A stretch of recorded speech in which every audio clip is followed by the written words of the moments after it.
Welcome to E2B for you. আজকে আমরা আবার প্রিপোজিশন নিয়ে আলোচনা করব, কিন্তু এর আগে আমরা আলোচনা করেছিলাম সময় বা টাইমের ক্ষেত্রে, কিন্তু আজকে আমাদের আলোচ্য বিষয় হবে জায়গা স্থানের ক্ষেত্রে। এই স্থানের ক্ষেত্রে আমরা যে আলোচনা করব, কোনগুলো প্রিপোজিশন নিয়ে আলোচনা করব। আমরা যে এর আগে প্রিপোজিশনগুলো আলোচনা করেছিলাম সব থেকে ব্যবহৃত প্রিপোজিশন, তার মধ্যে কী ছিল? অ্যাট, তার সঙ্গে ছিল ইন, আর একটা ছিল অন। আজকেও আমরা ঠিক অ্যাট, ইন, অন এর সম্পর্কে আলোচনা করব। অ্যাট জায়গা বা স্থানের ক্ষেত্রে কোথায় বসে, ইন জায়গা বা স্থানের ক্ষেত্রে কোথায় বসে, এবং অন জায়গা বা স্থানের ক্ষেত্রে কোথায় বসে, এই নিয়ে আমাদের আজকে আলোচনা। চলো শুরু করা যাক। অ্যাট কী হয়? অ্যাট আমরা বলি পয়েন্ট, নির্দিষ্ট কোনো পয়েন্ট, বা আমরা যদি বলি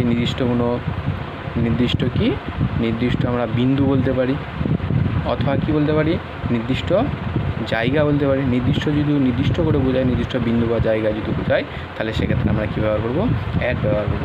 আমি যদি উদাহরণ দিই, তাহলে সেক্ষেত্রে আমি উদাহরণ দিতে পারি অ্যাট দ্য কর্নার। আবার যদি আমি বলতে পারি অ্যাট দ্য বাস স্টপ। আবার আমি বলতে পারি কি, অ্যাট দ্য ডোর।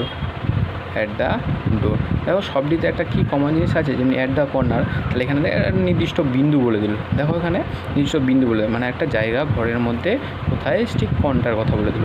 একটা বাস স্টপ মানে কি, একটা নির্দিষ্ট একটা এই জায়গা বলে দিল যে কোথায় দেখা তো বাস স্টপে।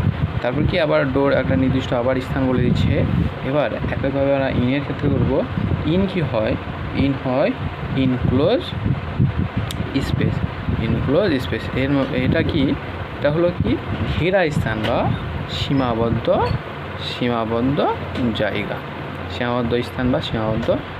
জায়গা। এটা কীরকম? আমি যদি উদাহরণ দিই, বলতে পারি কি,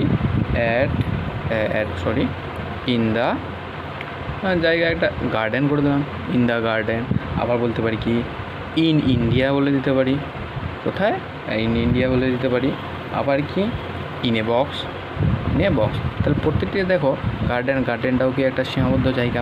ইন্ডিয়াও আমরা জানি একটা নির্দিষ্ট, ইন্ডিয়ারও একটা সীমা আছে, আর বক্স একটা নির্দিষ্ট জায়গারই কথা বলছে। একইভাবে আমরা অনটাতে চলে যাব। অনটা কি? অনটা আমরা সারফেস আমরা বলতে পারি।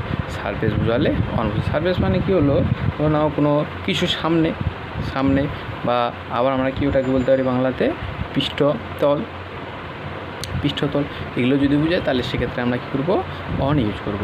কারণ যেরকম আমি যদি উদাহরণ দিই, অনের ক্ষেত্রে যেটা লিখতে পারি আমি অন দ্য ওয়াল, আমরা লিখতে পারি অন দ্য ওয়াল। আবার কি লিখতে পারি? যে অন দ্য কভার। আবার কি লিখতে পারি? যে অন দ্য ফ্লোর আমরা লিখতে পারি।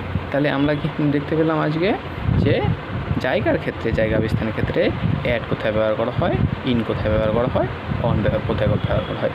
আশা করি ভিডিওটা তোমাদের বুঝতে সাহায্য করেছে। এরকম ভিডিও যদি তোমরা আরও পেতে চাও, তাহলে অবশ্যই আমাদের চ্যানেলটাকে একটু সাবস্ক্রাইব করে ফলো করে রাখবেন, এর পরবর্তী ভিডিও যেন তোমাদের নোটিফিকেশানে চলে আসে। ধন্যবাদ, থ্যাংক ইউ।